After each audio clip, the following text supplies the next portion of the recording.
très bon après-midi à vous tous qui suivez la télévision rwandaise. C'est toujours un plaisir de vous retrouver pour cette nouvelle édition de ce mercredi. Et tout de suite, enchaînons avec la sécurité. Les forces rwandaises de défense, RDF, ont déployé aujourd'hui une équipe d'ingénieurs militaires en Jamaïque, un État insulaire des Caraïbes, afin d'aider le pays à reconstruire ses infrastructures endommagées par l'ouragan Mélissa qui a frappé la Jamaïque à la fin de l'année dernière et a causé d'importants dégâts. Ce déploiement s'inscrit dans le cadre d'un accord de coopération entre les gouvernements rwandais et jamaïcains visant à apporter une assistance à la reconstruction des infrastructures sinistrées. Avant leur départ de l'aéroport international de Kigali pour la Jamaïque, les soldats ont été briefés par le général de brigade Faustin Tinka, commandant de la division des véhicules de combat au nom du commandant en chef des RDF. Il leur a rappelé l'importance de mettre à profit leurs connaissances, leur professionnalisme et leur expertise pour mener à bien la mission qui leur a été confiée. Il leur a demandé de veiller à ce que les populations bénéficiaires de cette aide apprécient leur contribution et de s'efforcer d'incarner les valeurs des RDF, notamment la courtoisie qui est au cœur des opérations des forces de défense rwandaises. Il a ajouté, je cite, « Ce sont ces valeurs qui vous ont permis d'accepter cette mission ». Il leur a rappelé qu'ils devaient toujours se conformer aux valeurs des forces rwandaises de défense. L'ouragan Mélissa a frappé les îles des Caraïbes fin octobre 2025, causant d'importants dégâts en Jamaïque et en déclenchant des opérations de secours de grande envergure, tandis que le pays s'efforce de se reconstruire. Et toujours en parlant d'actualité, le ministère de l'Unité nationale et de l'engagement civique, en collaboration avec le ministère de la Jeunesse et du Développement des Arts, ainsi qu'avec certains écrivains et acteurs du cinéma africain, sont en train de produire un film retraçant l'histoire de la résistance héroïque des habitants de Bisesero pendant le génocide perpétré contre les Tutsis. Ce film vise à enseigner l'histoire à la jeunesse née après le génocide et aider le pays à faire face aux négationnistes du génocide à travers le monde. Jean-Benoît Michel nous donne plus de détails. Bisesero est un nom à part dans l'histoire douloureuse du génocide contre les Tutsis d'avril 1994. Situé dans les montagnes escarpées de l'ouest du Rwanda, dans l'ancienne préfecture de Kibuye. Cette région est devenue un symbole unique de la résistance des civils Tutsis qui, armés d'outils traditionnels, ont opposé à une résistance acharnée, jour et nuit, aux attaques de Zeneramwe et des forces armées de Phare.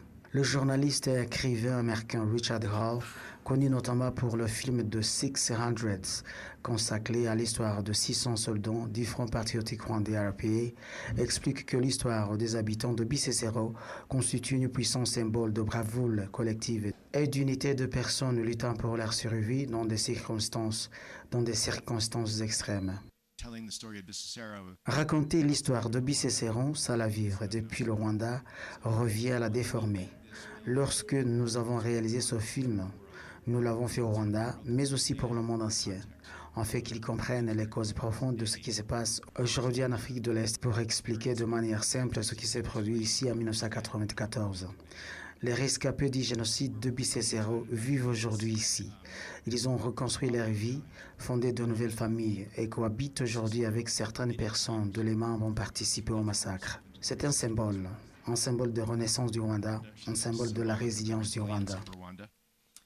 The Battle of Bisesero, ou la bataille de Bisesero, est le titre du film en cours de production. Fruit d'une collaboration entre le ministère de l'Unité nationale de l'engagement civique, le ministère de la Jeunesse et du Développement des Arts, ainsi que des cinéastes africains. L'acteur nigérien Wale Ojo, l'un des rôles principaux du film, explique que, choqué par certains films qui diffament le Rwanda et minimisent le génocide contre les Tutsis, a tiré une leçon claire. L'histoire africaine ne doit pas être racontée par ceux qui cherchent à ternir l'image des pays du continent. Bisesero est un symbole de l'histoire passée au Rwanda, mais aussi du Rwanda d'aujourd'hui, un pays modèle en Afrique. J'ai été profondément choqué par le film Black Earth Rising, diffusé par la BBC, qui parlait du Rwanda de manière biaisée et déformait la réalité des faits. Ce film a été rejeté et j'ai rendu grâce à Dieu que le Rwanda l'ait fermement condamné.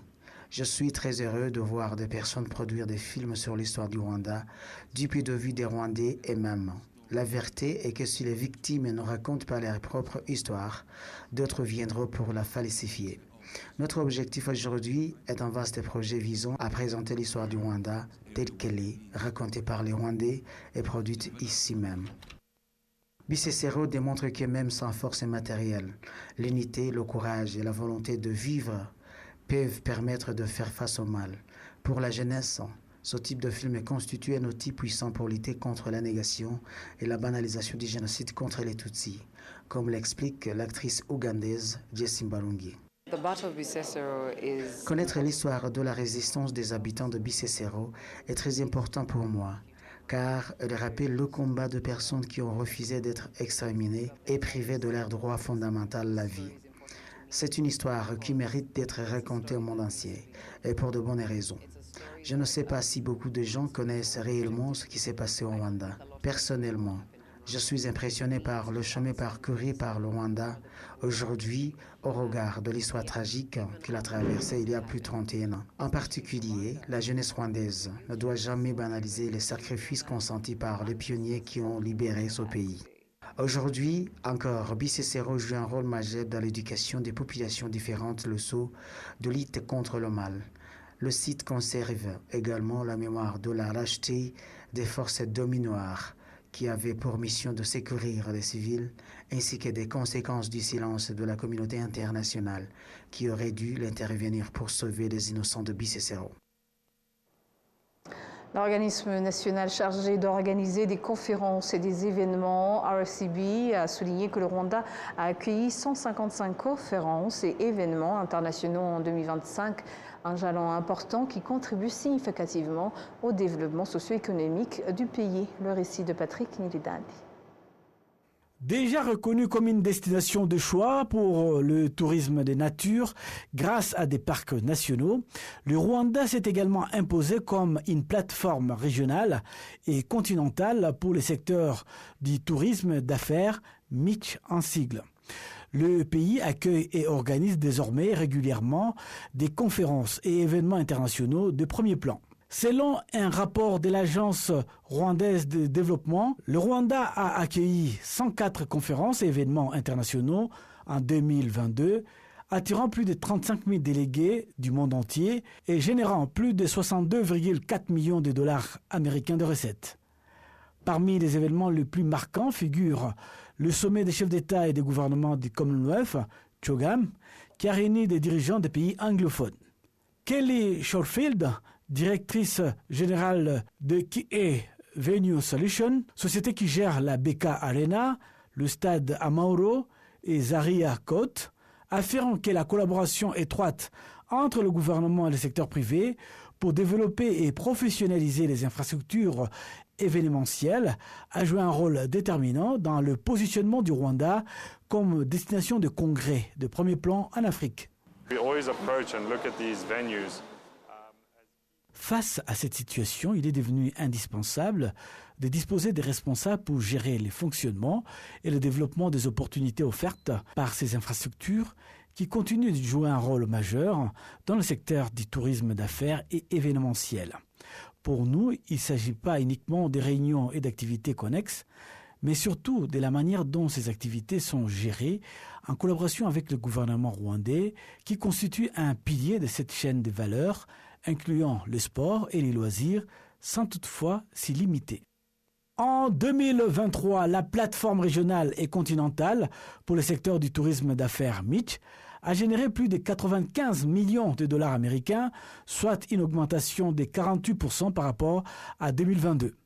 La même année, le pays a accueilli plus de 160 congrès et événements culturels internationaux, dont le 73e congrès de la FIFA, la conférence Women Deliver et le Trace Africa Music Awards. Cette croissance a été largement reconnue non seulement par les gestionnaires d'infrastructures, mais aussi par les acteurs des secteurs du sport et du divertissement qui soulignent la contribution croissante du secteur du développement national. Lors du lancement du championnat africain de basketball, nous avions évoqué l'ambition de faire de cette région la plus développée économiquement du continent un lieu de création d'emplois, d'innovation, pour les entrepreneurs et des constructions d'infrastructures. Et c'est précisément ce que vous avez réalisé ici, au Zaria Accord. En 2024, le Rwanda a accueilli 115 congrès et événements culturels internationaux réunissant plus de 52 315 délégués et générant plus de 84 millions de dollars américains de recettes. À l'instar d'autres secteurs clés de l'économie, le secteur MIC a créé des emplois, notamment dans l'industrie hôtelière. L'année 2025 a marqué un tournant pour le Rwanda, renforçant sa vision stratégique de devenir une destination de premier plan pour les conférences internationales et les événements mondiaux. L'organisation des championnats du monde de cyclisme sur route a démontré la capacité du Rwanda à organiser avec succès des événements sportifs internationaux de haut niveau. Dans son discours de fin d'année 2025, le président de la République, Paul Kagame, a souligné que ces réussites sont largement dues à la capacité de l'Afrique à définir et à mettre en œuvre son propre programme de développement.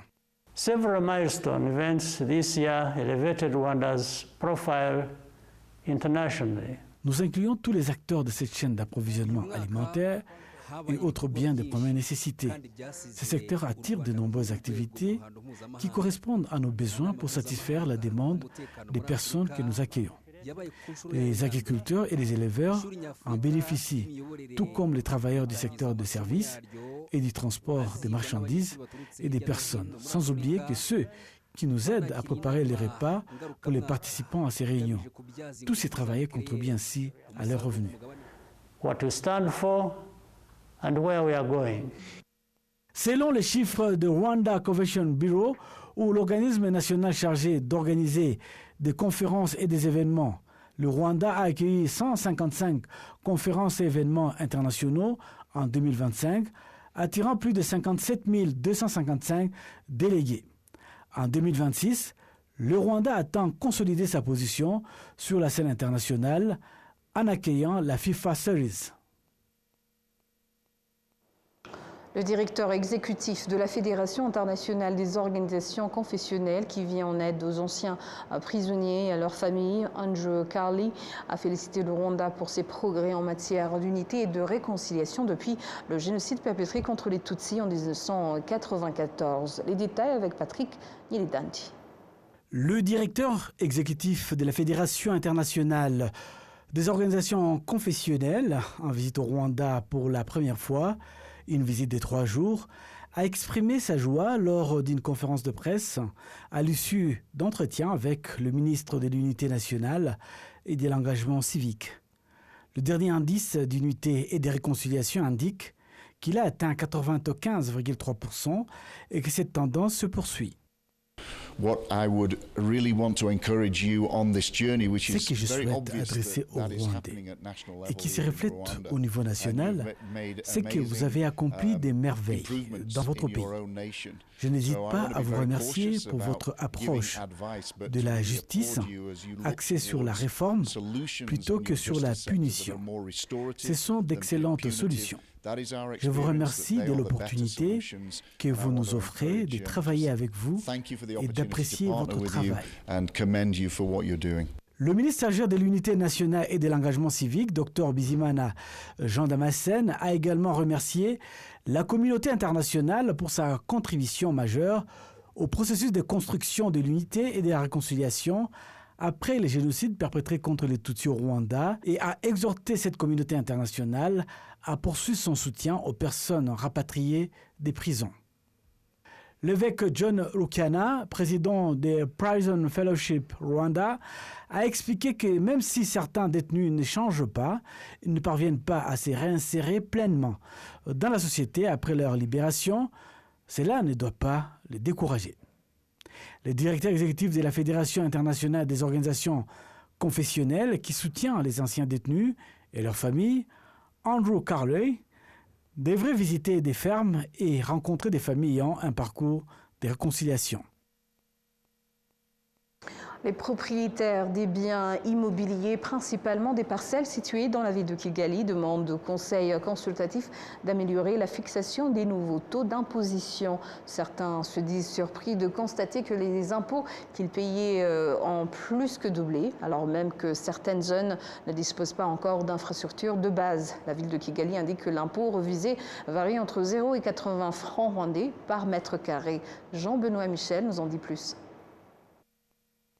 Bibutsuhoze Jean, un habitant du district d'Ogasabo, secteur de Bubogo, explique qu'en 2024, il avait payé 3 000 francs rwandais pour son terrain, mais il a été surpris de devoir désormais payer plus de 100 000 francs rwandais sans compter les pénalités.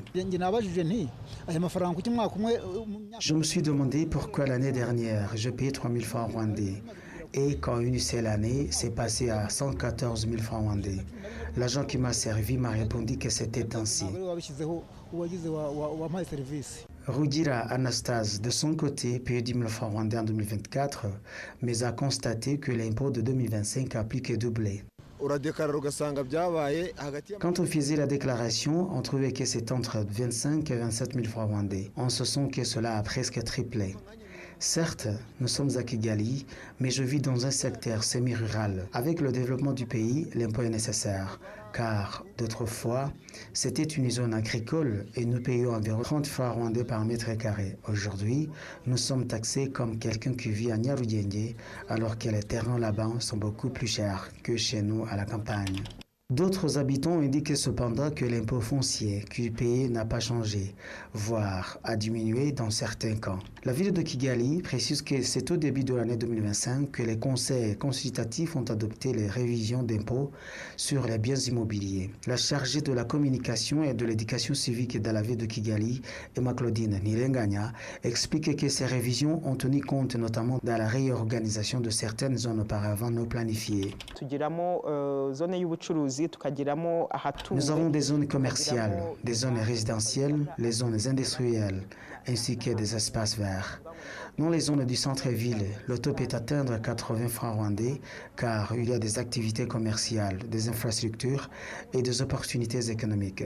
Il existe aussi une catégorie intermédiaire, ni totalement urbaine, ni totalement rurale, avec des activités commerciales et de l'habitant. L'habitant y est taxé à moins de 60 francs rwandais. Les zones commerciales ne dépassent pas 70 francs rwandais, tandis que les zones agricoles sont taxées à 0,4 francs par mètre carré. Ces changements fiscaux sont également observés dans le district de Bugesera, où l'impôt varie entre 0 et 80 francs rwandais par mètre carré comme à Kigali. Concernant les plaintes des citoyens estimant que leur zone a été mal classée, Emma Claudine Nirenganya invite les habitants à saisir le conseil consultatif de la ville de Kigali. Il faut d'abord identifier la vocation de la zone. Est-elle agricole ou résidentielle? Les infrastructures de base y sont-elles présentes ou non? Ce que nous pouvons dire aux citoyens, c'est que le conseil consultatif a la capacité d'accorder des exonérations. Ils peuvent donc lui écrire pour demander une exonération en expliquant les raisons. Le commissaire adjoint chargé de contribuables et de porte-parole de l'Office rwandais des impôts et des douanes, Jean-Paul Witonze, explique que les conseils consultatifs de la ville de Kigali et des districts transmettent leurs décisions fiscales, qui sont ensuite intégrées dans les systèmes informatiques pour être appliquées par les citoyens. Il exhorte toutefois les contribuables à payer à temps, car les pénalités augmentent avec le retard. Lorsqu'une personne ne déclare pas son impôt, elle encourt une pénalité de 50% du montant dû. En cas de non-paiement, une majoration supplémentaire de 10% s'ajoute et les sanctions continuent d'augmenter en fonction de la durée de retard. Le taux d'imposition des biens immobiliers appliqué auparavant dans la ville de Kigali datait de 2017-2018 et avait été fixé par les conseils consultatifs des districts, ce qui entraînait des disparités d'une zone à l'autre. Actuellement, dans tous les districts de la ville, le taux est harmonisé et varie entre 0 et 80 francs rwandais par mètre carré. C'est sur ces images que nous clôturons cette grande édition. Au nom de toute l'équipe qui a contribué à sa réalisation, je vous remercie. Bonne poursuite des programmes de la télévision rwandaise.